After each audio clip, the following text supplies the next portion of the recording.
sống ở đời hạnh phúc nào ở đâu xa. Dù giàu hay nghèo, làm được điều này cả đời hưởng phúc, sống bình an. Quý vị và các bạn thân mến, sống ở đời ai cũng có phiền muộn, hàng ngày đều có, quan trọng nhất là bạn đối đãi nó ra sao. Phiền não ở ngay đó, nhưng nếu ta không tự tay nhặt lên thì đâu phải u sầu nhiều đến vậy. Buồn phiền, sầu não trong đời ai chẳng từng trải qua. Mỗi ngày đi qua, có biết bao phiền não lưu lại trong lòng, chuyện hôm qua như nước chảy về đông, không sao giữ lại được. Làm thế nào để tìm được khoảnh khắc bình yên giữa muôn trùng đêm đen giông tố?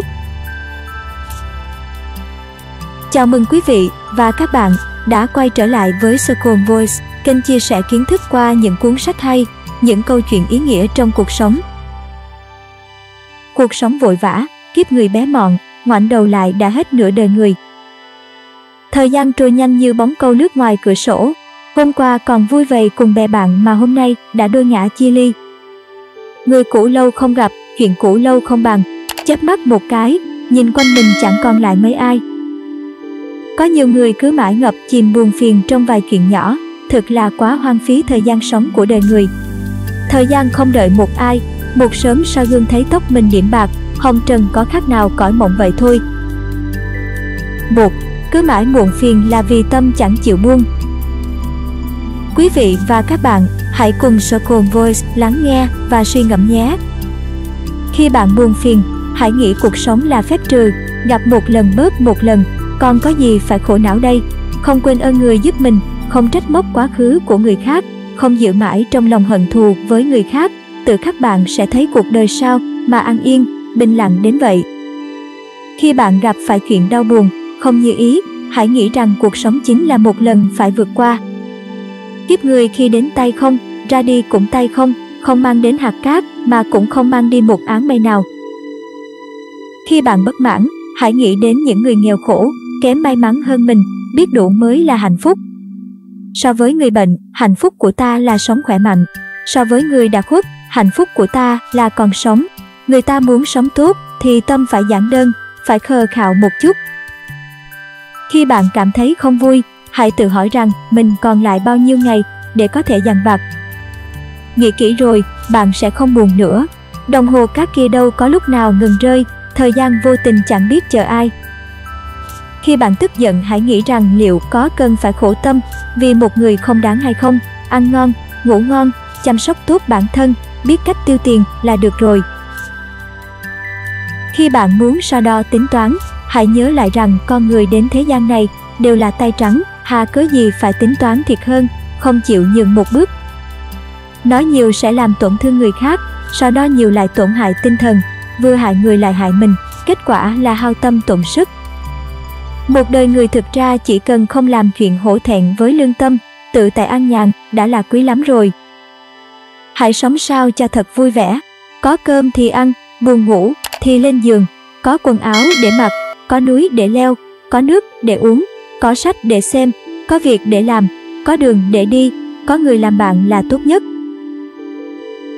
Sống vui vẻ thực ra không khó, hãy bỏ hết toan tính quyền cao chức trọng. Sau này già rồi, ai còn để ý chiếc mũ quan trên đầu bạn to bao nhiêu nữa đây. Sống vui vẻ mới là tốt nhất, chẳng việc gì phải để ý tiền ít tiền nhiều. Sau này già rồi, chết đi ai còn để ý bạn là ăn mày hay là người giàu có. Ai cũng có phiền muộn, hàng ngày đều có buồn phiền, quan trọng nhất là bạn không để ý đến nó. Sống vui vẻ thì buồn phiền sẽ tự nhiên tan mất. Phiền não ngày ngày đều có, nhưng nếu không tự tay nhặt lên thì người ta đâu phải u sầu nhiều đến vậy. Tài sản quý giá nhất là sức khỏe. Khi sinh mệnh của con người chấm dứt, đến lúc sự sống không thể cứu vãn được nữa, thì tiền tài là gì, danh vọng là chi, thảy đều vô nghĩa. Truy cầu giàu có khiến người tham lam biến thành ác quỷ. Trong mắt người sắp từ giã cõi đời, những gì gọi là danh phận, địa vị, tiền bạc, trang sức, mỹ nữ đều chỉ là một đống rác mà thôi. Sức khỏe là số 1, không có sức khỏe thì danh tiếng, địa vị, sĩ diện, xa hoa, xe sang, nhà cao cửa rộng, thảy đều là mây bay, gió cuốn, mong manh, hư ảo cả. Một chiếc điện thoại thông minh cao cấp, 70% chức năng là không hề dùng tới. Một chiếc xe sang, 70% tốc độ là thừa. Một ngôi biệt thự nguy nga, 70% diện tích là bỏ trống. Hàng loạt chuyện đời, 70% là vô vị, hư không. Một đời nỗ lực kiếm tiền, 70% là để lại cho người khác tiêu. Hãy sống thật đơn giản, tận hưởng cuộc đời, giữ lấy 30% những gì vốn thuộc về mình mới mong thực sự có được hạnh phúc. Đời người lại như một hiệp đấu, nửa trước là học hành, quyền lực, chức tước, thành tích, tăng lương tăng chức, còn nửa sau là huyết áp, mỡ máu, tiểu đường, ung thư, cô đơn, sầu não. Nửa hiệp đầu là phấn đấu hết mình, nửa hiệp sau là chấp nhận, buông xuôi. Cớ sao kiếp người mỏi mệt làm vậy? Hãy nhớ không có bệnh cũng phải giữ gìn sức khỏe, không khát cũng phải uống nước, có phiền muộn cũng phải nghĩ cho thông, có lý cũng phải nhường người, có quyền cũng phải thấp giọng, không mệt cũng phải nghỉ ngơi, không giàu cũng phải biết đủ, bận mấy cũng phải luyện tập. Bởi vì một bộ quần áo giá 1 triệu, tờ phiếu nhỏ có thể chứng minh, một chiếc xe giá 1 tỷ, hóa đơn có thể chứng minh, một căn nhà giá 3 tỷ, hợp đồng mua bán có thể chứng minh. Nhưng một con người rốt cuộc trị giá bao nhiêu tiền, chỉ sức khỏe mới có thể chứng minh. Hãy nhớ, sức khỏe chính là bảo hiểm của bạn. Vì vậy cũng đừng mang máy tính ra tính rằng bạn đã tiêu bao nhiêu tiền cho sức khỏe. Trên đời này bạn nhất định có một món tiền phải tiêu, hoặc là để chăm sóc trước, hoặc là để chữa trị bệnh tình về sau. Lựa chọn món nào là quyền của bạn. Có sức khỏe gọi là tài sản, không có sức khỏe thì chỉ còn là di sản mà thôi. Chiếc giường đắt nhất trên thế giới chính là giường bệnh. Trên thế giới này có thể có người lái xe thay bạn, kiếm tiền thay bạn, nhưng không có ai mắc bệnh thay bạn được. Đồ mất rồi đều có thể tìm thấy lại, nhưng có một thứ mất đi là vĩnh viễn không còn tìm thấy, đó chính là sinh mệnh. Quý vị và các bạn thân mến, chúng ta thường có xu hướng mắc phải những sai lầm ngớ ngẩn trong cuộc sống. Đôi khi, những sai lầm xuất phát từ chính bản thân mỗi người là nguyên do khiến cuộc sống của họ bế tắc, tù túng không lối thoát. 2. Vợ chồng chung sống hòa thuận. Trong một gia đình, tình cảm vợ chồng hòa thuận là cơ sở cho sự hưng thịnh của gia đình. Chúng ta có thể nhìn vào những người thành công, hầu hết họ đều có một người vợ đức hạnh làm hậu thuẫn cho họ, người chồng chăm chỉ làm ăn bên ngoài, người vợ ở nhà chăm sóc con cái chu đáo. Việc nhà đảm đang, chồng không phải lo lắng gì cả. Sau một ngày bận rộn bên ngoài trở về nhà một bức tranh đầm ấm, một gia đình hạnh phúc bên nhau, tâm trạng sẽ thoải mái biết bao.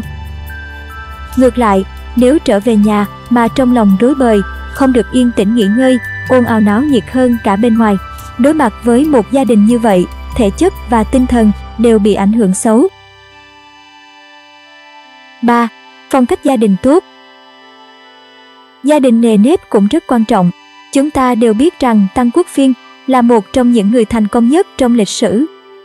Gia phong tốt có thể làm cho con cháu thịnh vượng. Lâu dài, điều quý giá nhất để lại cho thế hệ mai sau không phải là nhiều của cải, mà là gia phong tốt.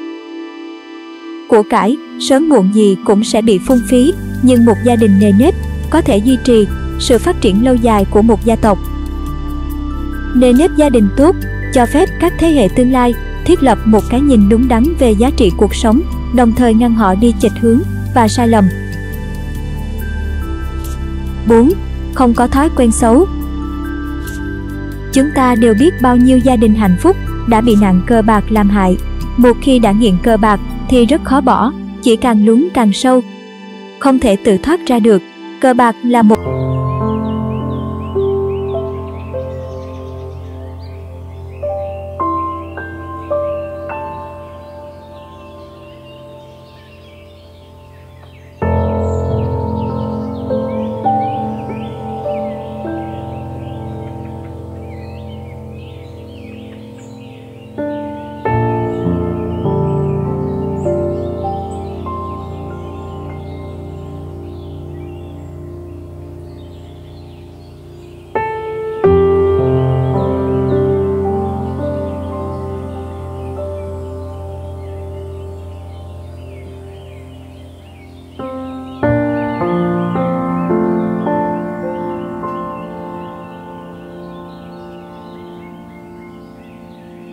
một chút, cho bản thân vẫn được nghỉ ngơi, cho quá khứ lặng lẽ trôi xa, mệt mỏi cũng là điều tốt.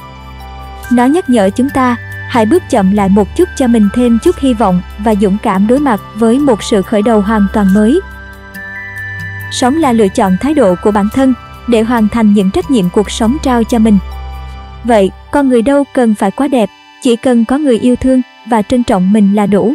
Con người cũng chẳng cần quá giàu sang, chỉ cần một cuộc sống tràn đầy hạnh phúc. Con người cũng không cần quá mạnh mẽ, chỉ cần sống một cách tôn nghiêm, hạnh phúc và bình yên luôn ẩn chứa trong nội tâm mỗi người chúng ta. Đó mới là bến đỗ bình yên của cuộc đời.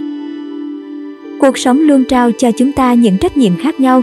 Nếu biết lấy khổ làm vui, biết hài lòng với những gì mình có và dùng sự thiện lương nhẫn nại đối đãi với mọi người, thì chúng ta có thể biến trách nhiệm thành niềm vui bất tận trong trái tim mình. Quý vị và các bạn thân mến, Circle Voice xin giới thiệu đến quý vị và các bạn cuốn sách rất hay có tên Cuộc đời ngắn lắm đừng ôm muộn phiền của tác giả Mộc Nhi. Link mua sách mình để dưới phần mô tả cho các bạn nào cần tham khảo nhé. Bạn nghĩ cuộc đời này dài ư? Thật ra nó ngắn hơn ta tưởng tượng. Bạn nghĩ bạn đau lòng thì tất cả mọi người sẽ bên bạn an ủi ư? Thật ra, dù bạn có ra sao thì mỗi ngày vẫn trôi qua, mặt trời vẫn cứ mọc và chẳng ai có thời gian để dỗ dành bạn đâu. Bạn nghĩ ai cũng có cuộc sống dễ dàng chỉ trừ bạn ra ư? Đừng tự ôm khư khư cái suy nghĩ tất cả đều tốt trừ mình ra. Chẳng ai là không có những nỗi lo đang bủa vây cả, chỉ là người ta có bộc lộ nó ra như bạn hay không, người ta giải quyết nó thuận lợi hay tự trách, tự hỏi rồi tự làm bản thân tổn thương như bạn đã thôi. Giữa cuộc sống bộn bề những lo toan đâu phải lúc nào con người ta cũng cảm thấy hạnh phúc và nở nụ cười thật tươi. Đôi lúc bản thân sẽ mang một tâm trạng không tốt, cảm thấy buồn vì công việc, tình yêu hay gia đình.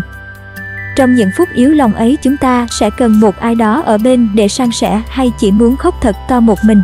Một số người sẽ chọn cách giải bày lên mạng xã hội, một phần vì muốn nói lên tâm trạng tồi tệ của mình, một phần để nhận được sự hỏi han từ ai đó. Cuốn sách Cuộc đời ngắn lắm đừng ôm muộn phiền sẽ giúp bạn trong những trường hợp như thế này. Chúng sẽ thay lời bạn muốn nói và tiếp thêm động lực để giúp bạn vượt lên chính mình. Đời ngắn lắm, sống khác đi. Bởi cuộc sống này, dù cho em có khóc lóc hay đau khổ, ngày mai mặt trời vẫn sẽ lên cao, nắng vẫn sẽ lung linh như vậy, và hoàng hôn vẫn sẽ lặn vào chiều tà. Dù có thế nào đi chăng nữa, thì trái đất cũng sẽ không vì em đang đau khổ mà ngừng quay, sếp của em sẽ không vì em khóc sưng mắt cả đêm qua mà cho em nghỉ phép, công việc cũng sẽ không vì em đang nhọc lòng mà tự hoàn thành thật nhanh. Dành tặng bạn cuốn sách này như một lời cổ vũ mong bạn vượt qua cuộc sống đầy khó khăn này. Hy vọng gấp lại cuốn sách này, bạn sẽ dễ dàng đứng dậy bước tiếp khi vấp ngã, dũng cảm gạt đi nước mắt và tìm lại nụ cười. Link mua sách mình để dưới phần mô tả cho các bạn nào cần tham khảo nhé. Video đến đây xin được khép lại. Cảm ơn bạn đã lắng nghe. Nếu bạn thấy video này có ích, hãy chia sẻ đến ít nhất một người bạn của bạn và ủng hộ Circle Voice bằng cách bấm nút like, đăng ký kênh và nút chuông thông báo để đón xem những video mới nhất của mình. Một lần nữa, cảm ơn và hẹn gặp lại bạn ở những video tiếp theo.